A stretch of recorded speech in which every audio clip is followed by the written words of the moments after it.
अस्सलाम वालेकुम my dear students, उम्मीद है कि आप सब ठीक होंगे। आज बच्चों हम chapter number 8 cash book and bank reconciliation statement, इसके जो बेसिक कंसेप्ट्स हैं और एमसीक्यूज़ हैं वो आज के लेक्चर में हम डिस्कस करेंगे। तो सबसे पहले बच्चों हमारे पास है जी बैंक। बैंक क्या होता है बच्चों? बैंक एक ऐसा इदारा होता है जो लोगों से कर्ज लेता है और आगे से लोगों को वही पैसे कर्ज पे दे देता है। बैंक को इस पे फ़ायदा क्या होता है बच्चों? जिन लोगों से बैंक कर्ज लेता है उनको बच्चों कम इंटरेस्ट पे करता है, और आगे से जिन लोगों को बैंक यही पैसे उधार देता है तो उनसे बच्चों बैंक ज़्यादा इंटरेस्ट लेता है। तो फॉर एग्जांपल बैंक ने आपसे लोन लिया तो आपको बैंक दे रहा है 10,000 रुपये इंटरेस्ट, लेकिन वही पैसे जब बैंक आगे दूसरे लोगों को देगा तो उस पर फॉर एग्जांपल वो 13,000 रुपये इंटरेस्ट ले रहा है। तो देखिए उसने लोगों से 13,000 लिया और आपको 10,000 पे कर दिया, तो 3,000 जो है वो बैंक का इंटरेस्ट हो जाएगा, प्रॉफिट हो जाएगा। तो ये बच्चों बैंक का काम होता है। तो बैंक ऐसा इदारा होता है जिसका जो मेन काम होता है वो लोगों से डिपॉजिट रिसीव करना और आगे से वही पैसे आगे लोगों को लोन के तौर पे देना। इसके अलावा भी बच्चों बैंक बहुत सारी जो है वो सर्विसेज प्रोवाइड करता है, लेकिन बेसिक जो फंक्शन है बैंक का वो यही है।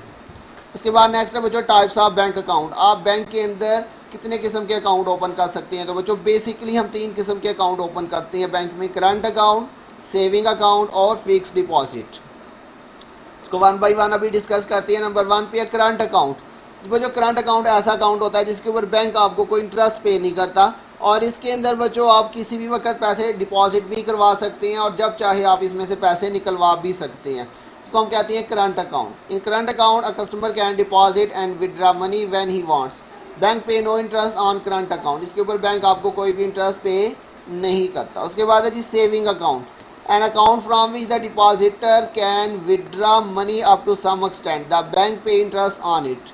वो जो सेविंग अकाउंट में भी आप पैसे निकलवा सकते हैं, लेकिन एक ख़ास लिमिट होती है। बैंक ने आपको बताया होता है कि बैंक से आप जो है वो कितनी अमाउंट जो है वो निकाल सकते हैं। जबकि करंट अकाउंट में हमने बात की जब चाहे जब मर्ज़ी चाहें जितने पैसे जमा करवाएं जितने मर्ज़ी निकलवाएं, लेकिन सेविंग अकाउंट में जब आपने पैसे जमा करवा दिए हैं तो इसमें आपको बता दिया जाता है कि आप एक महीने में कितनी दफ़ा पैसे निकलवा सकते हैं और मैक्सिमम आप एक महीने में जो है या एक ट्रांजैक्शन में कितने पैसे निकलवा सकते हैं, और इसके ऊपर आपको बैंक जो है वो थोड़ा सा इंटरेस्ट भी पे करता है। नंबर 5 है फिक्स्ड डिपॉजिट या fixed account. From fixed account depositor can withdraw cash after a fix time period. Bank pay high rate of interest on fix account. जो फिक्स अकाउंट के अंदर अगर आपने एक दफ़ा पैसे जमा करवा दिए तो बच्चों आपको एक टाइम पीरियड बता दिया जाता है, फॉर एग्जांपल 2 साल 5 साल। तो बच्चों आप उस टाइम पीरियड से पहले जो आप बैंक से पैसे निकलवा नहीं सकते। अगर आप निकलवा लेंगे तो फिर बैंक आपको उस पर इंटरेस्ट पे नहीं करता, और इसके ऊपर बच्चों बैंक जो है वो आपको हाई रेट ऑफ इंटरेस्ट पे करता है। तो इसमें आप बच्चों पैसे जमा तो अपनी मर्ज़ी से करवा सकते हैं, लेकिन निकलवा अपनी मर्ज़ी से नहीं सकते। उसके बाद नंबर 6 है बच्चों बैंक ओवरड्राफ्ट। बैंक ओवरड्राफ्ट क्या होता है बच्चों? नॉर्मली बच्चों आपके अकाउंट में जितने पैसे हों बैंक आपको उतने ही पैसे पे करता है, लेकिन बैंक को एक फैसिलिटी प्रोवाइड करता है जिसमें बैंक आपको एक ऑप्शन दे देता है कि अगर आपके अकाउंट में पैसे कम भी हों और आप उससे ज़्यादा पैसे निकलवाना चाहें तो बैंक आपको ज़्यादा अमाउंट भी पे कर देगा। लेकिन बैंक जो आपको ज़्यादा अमाउंट पे करेगा वो एज अ लोन होगा जो कि आपने बाद में बैंक को वापस करना होता है, और जितने आपने ज़्यादा पैसे निकलवाए हैं बच्चों उसके ऊपर बैंक आपसे जो है वो इंटरेस्ट चार्ज करता है। तो लिखा हुआ जी the amount which a bank allow to customer withdraw in excess of his deposit is known as bank overdraft. Example से बच्चों आपको क्लियर हो जाएगा। For example a customer has ₹10,000 in his account but bank allow him to withdraw 15,000। In this case ₹5,000 will be bank overdraft. आपके account में 10,000 थे लेकिन bank ने आपको कितने पैसे विड्रा करने के लिए अलाउ किया? 15,000। तो वो जो 5,000 रुपया जो आपने अपने बैलेंस से ऊपर निकाला तो ये आपके लिए बैंक ओवरड्राफ्ट कहलाएगा। ये आपके लिए एक किस्म का जो है वो उधार होता है जो आपने बैंक को वापस करना होता है। इस पर बैंक आपसे इंटरेस्ट भी चार्ज करता है, और इसके ऊपर बच्चों बैंक आपसे ना डेली के हिसाब से इंटरेस्ट चार्ज करता है। मतलब अगर आपने 10 दिनों बाद ये 5,000 वापस किया तो आप सिर्फ 10 दिनों का इंटरेस्ट पे करेंगे। अगर आप 15 दिन बाद वापस करते हैं तो आपको 15 दिन का इंटरेस्ट पे करना पड़ेगा। तो मतलब जितना आप लेट करते जाएंगे उतने दिन का आपको इंटरेस्ट पे करना पड़ेगा। इस पर ये पॉइंट भी याद रखना, एमसीक्यूज़ में पूछ सकता है। इसके बाद है जी passbook. It is a copy of depositor account in the bank's ledger. It is prepared by bank but kept by depositor. जी वो जो पासबुक क्या होती है? अब तो इसका इस्तेमाल नहीं होता, लेकिन पहले इसका इस्तेमाल होता था। जब आप अकाउंट ओपन करवाते थे बैंक के अंदर तो बैंक आपको एक जो है वो बुक दे देता था जिसके अंदर बच्चों जब आपने बैंक में पैसे जमा करवाने हैं या निकलवाने हैं या कोई भी बैंक में आपने ट्रांजैक्शन करनी है, तो बच्चों आपको ये कॉपी जो अपने साथ लेके जानी पड़ती थी। आप ये कॉपी बैंक को देते, आपने पैसे बैंक में जमा करवाए हैं तो बैंक जो है वो अपने पास भी एंट्री करता था और आपकी बुक में भी एंट्री कर देता था, और वो एंट्री करने के बाद वो बुक आपको रिटर्न कर दी जाती थी जो कि आप अपने पास ही रखते थे। तो एंट्री इसमें बैंक ही करता था, लेकिन ये बुक आपके पास ही रहती थी। तो बच्चों इसको हम कहते हैं passbook. It is a copy of depositor account in bank's ledger. Bank ने जो आपका लेजर अपने पास रखा हुआ है उसी की जो है वो डिटेल वो इसके अंदर लिखता जाता था। It is prepared by bank but kept by depositor. इसको बनाता तो बैंक था, लेकिन ये कॉपी जो है वो किसके पास रहती थी? डिपॉजिटर के पास, जो अकाउंट होल्डर है उसी के पास ही रहती थी। पे इन स्लिप। जी बच्चों, पे इन स्लिप जब हम बैंक में पैसे जमा करवाते हैं तो बच्चों हम एक स्लिप फिल करते हैं। आज भी अगर आप बैंक में पैसे जमा करवाने जाएं तो आप जो है वहाँ पे आपको एक स्लिप मिल जाएगी, उसे आपको फिल करना पड़ता है। उसके ऊपर आपने सारी डिटेल मेंशन करनी होती है, आपका अकाउंट का नाम क्या, उसका जो अकाउंट नंबर और कितने पैसे आप जमा करवा रहे हैं, उसकी डेट क्या, जो वो सारी डिटेल आपको स्लिप पे फिल करके जो है वो बैंक को जमा करवानी पड़ती है। उसकी 2 कापीज़ होती हैं, आपको बैंक जो है वो स्टैम्प करके एक कापी अपने पास रख लेता है और एक कापी जो है वो आपको प्रोवाइड कर देता है। तो सिंपली पे इन स्लिप क्या होती है? पैसे जमा करवाने के लिए जो हम स्लिप यूज़ करते हैं बच्चों, उसको हम कहते हैं pay in slip. A slip which is use to deposit the amount into bank. बिल्कुल सिंपल है बच्चों। चेक बुक बच्चों, बैंक से पैसे निकलवाने के लिए हम जो बुक यूज़ करते हैं उसको हम कहते हैं बच्चों cheque book. Cheque book is use to withdraw amount from bank. Single column cash book. अच्छा बच्चों, कैश बुक हम पिछले लास्ट चैप्टर के अंदर पढ़ चुके हैं। कैश बुक बच्चों एक ऐसी बुक होती है जिसके अंदर हम सिर्फ कैश ट्रांजैक्शंस को रिकॉर्ड करते हैं। इसके अंदर हम उधार वाली जो ट्रांजैक्शन है वो रिकॉर्ड नहीं करते बच्चों। तो आगे से बच्चों कैश बुक की कुछ जो है वो टाइप्स होती है, जैसे कि सिंगल कॉलम कैश बुक। तो बच्चों सिंगल कॉलम कैश बुक में क्या होता है? इसमें सिर्फ हम कैश का रिकॉर्ड करते हैं। तो कह रहे it is a cash book in which only cash transactions are recorded. इसमें हम सिर्फ और सिर्फ कैश का जो है वो रिकॉर्ड करते हैं। उसके बाद नंबर 2 पे है बच्चों double column cash book. Double column cash book में बच्चों क्या होता है? A book in which all transactions relating to cash and bank are recorded is called double column cash book. तो बच्चों डबल कॉलम कैश बुक के अंदर हम कैश के साथ साथ जो है वो बैंक की जो ट्रांजैक्शंस होती हैं, बैंक के साथ जो हमारा लेन देन होता है उसका भी रिकॉर्ड इसमें करते हैं। जबकि सिंगल कॉलम कैश बुक में हम सिर्फ जो है वो कैश ट्रांजैक्शंस का ही रिकॉर्ड करते हैं। नंबर 12 पे बच्चों ट्रिपल कॉलम कैश बुक। तो बच्चों ट्रिपल कॉलम कैश बुक के अंदर हम कैश का भी रिकॉर्ड करते हैं, बैंक का भी रिकॉर्ड करते हैं और उसके साथ साथ बच्चों डिस्काउंट का भी हम रिकॉर्ड करते हैं। तो इसमें 3 चीज़ें आ जाती हैं।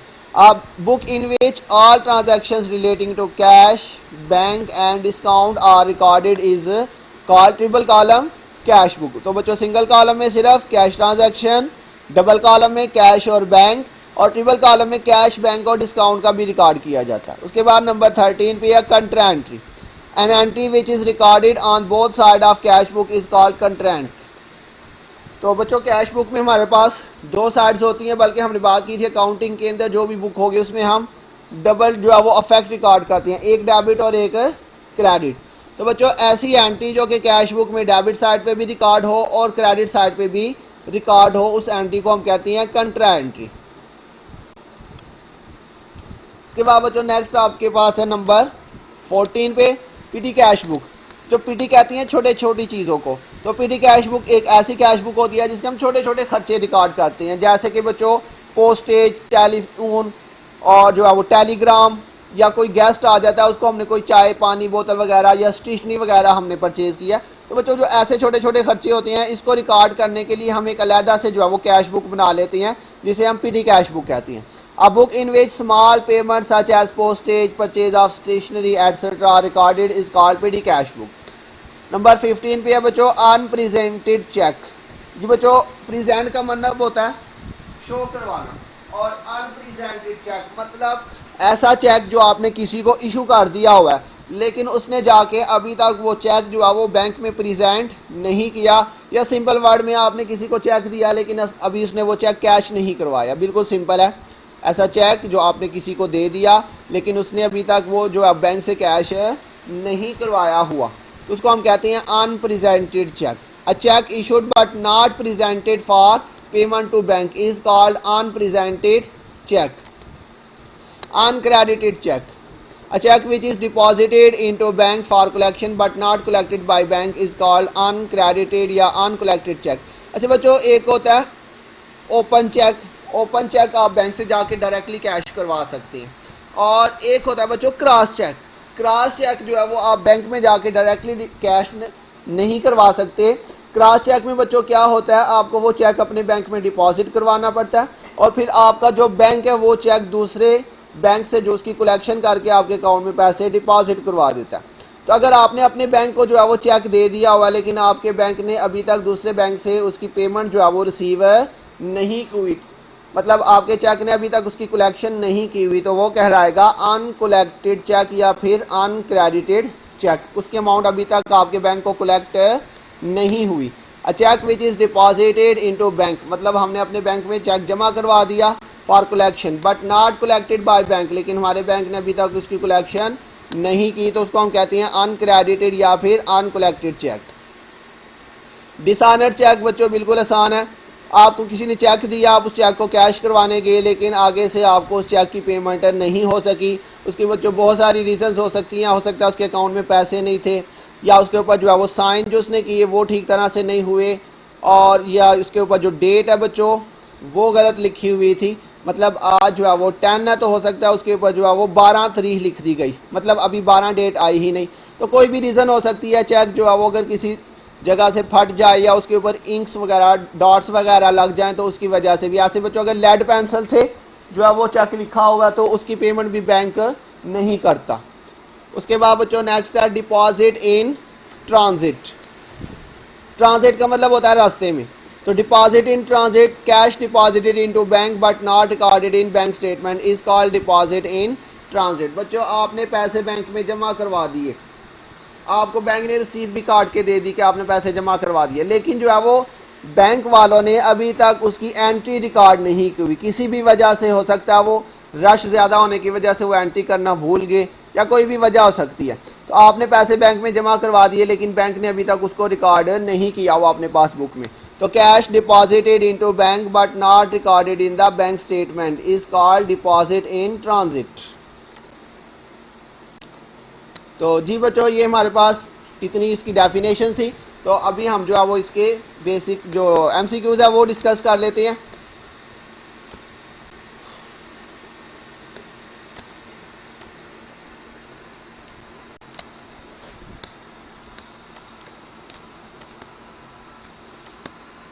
जी बच्चों नंबर 1 पे लिखा the book in which all cash transactions are primarily recorded is called passbook, cheque book, finance book, cash book. जी बच्चों वो बुक जिसके अंदर हम कैश ट्रांजैक्शंस को रिकॉर्ड करते हैं उसको बच्चों हम क्या कहते हैं, कैश बुक कहते हैं। नंबर 2 पे when cash is receive from debtor और customer generally a receipt is issued to debtor which is called payment voucher, receipt voucher, cash voucher, none of these. जब बच्चों हम किसी से पैसे रिसीव करते हैं और उसके बदले बच्चों उसको हम जो है वो एक रिसीट, एक वोचर जो है वो इशू कर देते हैं, उसको हम कहते हैं रिसीट वोचर। जैसे बच्चों आप कॉलेज के अंदर जब फीस जमा करवाते हैं तो आपने देखा होगा कॉलेज की तरफ से आपको जो है वो एक वोचर दिया जाता है जिसके ऊपर आपका नाम और जो है उसकी अमाउंट, डेट वगैरह लिखी होती है, उसके ऊपर साइन करके आपको दे दिया जाता है। तो ये बच्चों इस बात का सबूत होता है कि आपने जो है वो पेमेंट कर दी हुई है। तो जब भी आप किसी से पैसे रिसीव करके उसके बदले आप उसको वोचर दे तो बच्चों वो क्या कहलाता है, रिसीट वोचर कहलाता है।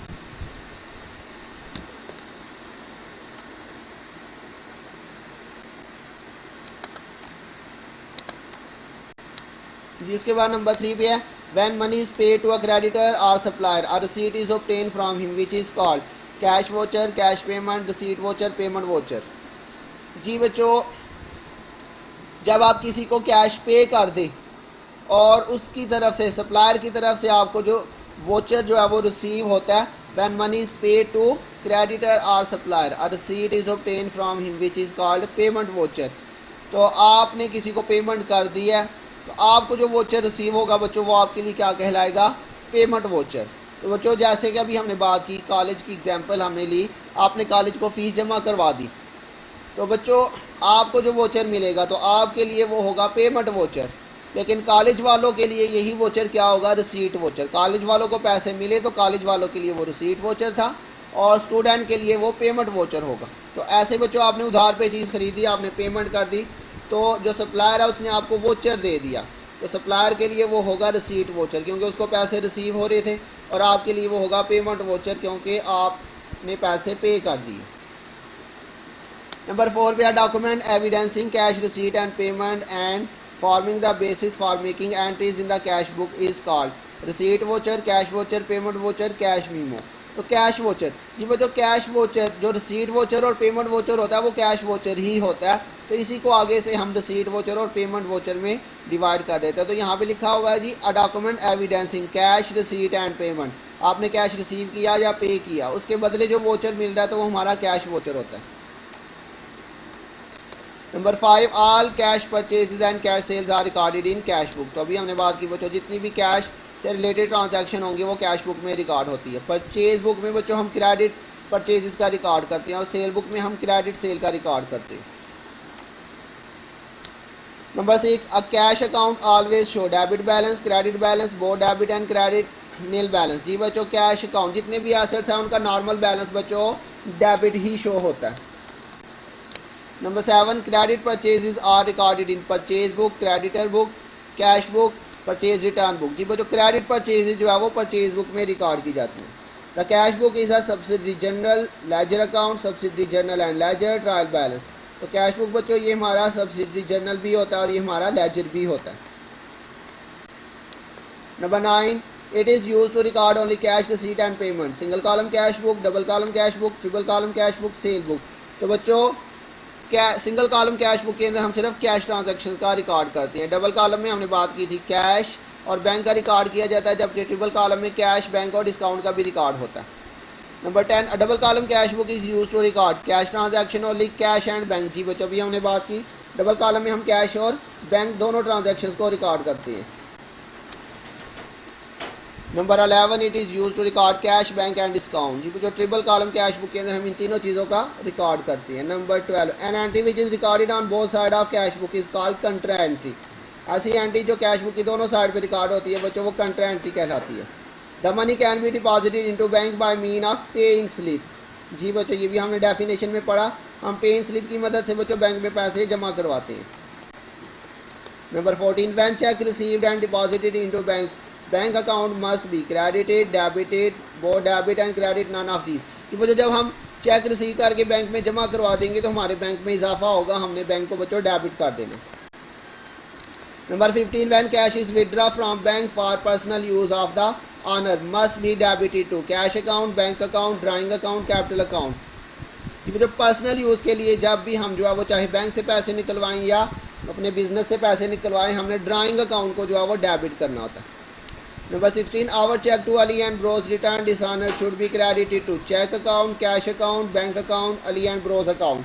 जी बच्चों, जब हम अली को चेक देंगे हमने अली को डेबिट कर दिया, वही चेक जब डिसऑनर्ड हो जाएगा तो हमने अली को जो है वो क्रेडिट कर देना।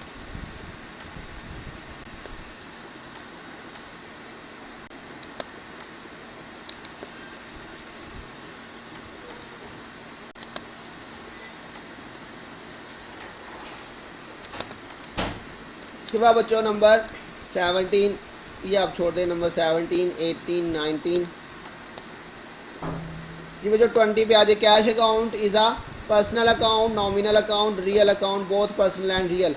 ये बच्चों जो हमारा कैश अकाउंट होता है ये हमारा रियल अकाउंट होता है, जितने भी एसेट्स होती हैं ये हमारे रियल अकाउंट होते हैं। Number 21 statement which is use to reconcile the bank balance as per cash book with the balance as per passbook is called.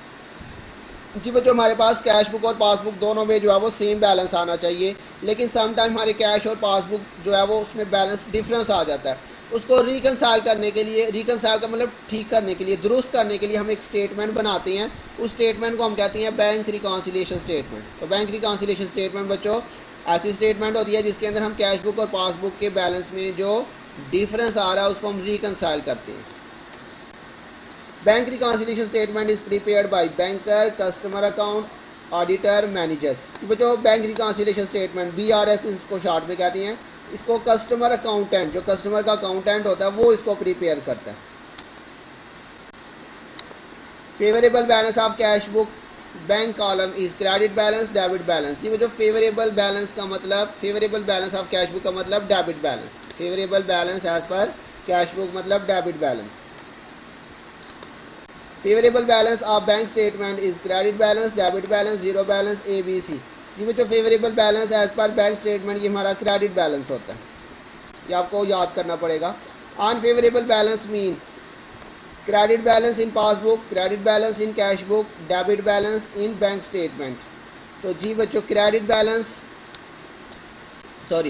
Credit balance in cash book और debit balance in bank statement, ये दोनों जो है ये unfavourable होती हैं, तो both B and C इसमें आएगा। नंबर 26 है cheque issued to creditor but not presented for payment. Unpresented cheque, आपने चेक दे दिया लेकिन अभी तक उसको प्रेजेंट नहीं किया गया बैंक में, तो ये अनप्रेजेंटेड चेक कहलाएगा। Number 27 cheque receive from debtor but not collected by bank और called dishonour cheque, uncredited cheque. Bank में आपने चेक जमा करवा दिया रिसीव करके डेटर से, लेकिन बैंक ने अभी तक उसकी कलेक्शन नहीं की, नॉट कलेक्टेड, तो इसको हम अनक्रेडिटेड चेक कहते हैं। The debit balance of cash and bank account in cash book are called income, liability, expense, asset. जो कैश एंड बैंक का जो डेबिट बैलेंस होगा आपकी कैश बुक में वो हमारा एसेट होता है, और credit balance of bank account in cash book is called liability. जी बच्चों कैश बुक में बैंक का जो क्रेडिट बैलेंस आएगा तो वो हमारी लाइबिलिटी होगी। Passbook is prepared by debtor, creditor, banker, customer. जी बच्चों इसके बारे में हमने अभी डेफिनेशन पढ़ी। पासबुक जो है वो बनाता तो बैंकर है, लेकिन जो है इसको रखता जो है वो अपना कस्टमर अपने पास है।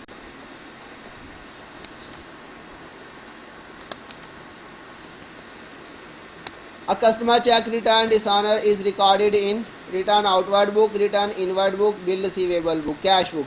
तो जब हमने चेक इशू किया हमने उसको कैश बुक में लिखा, और जब वो रिटर्न डिसऑनर्ड हो जाएगा तो फिर हमें उसको कैश बुक में लिख लेना। उसके बाद 20, 32, 33 जो छोड़ दें, नंबर 34 पे आ जाता balance of PD cash book is a asset. जी जो कैश बुक का बैलेंस हो या PD कैश बुक का बैलेंस हो वो हमारा एसेट होगा।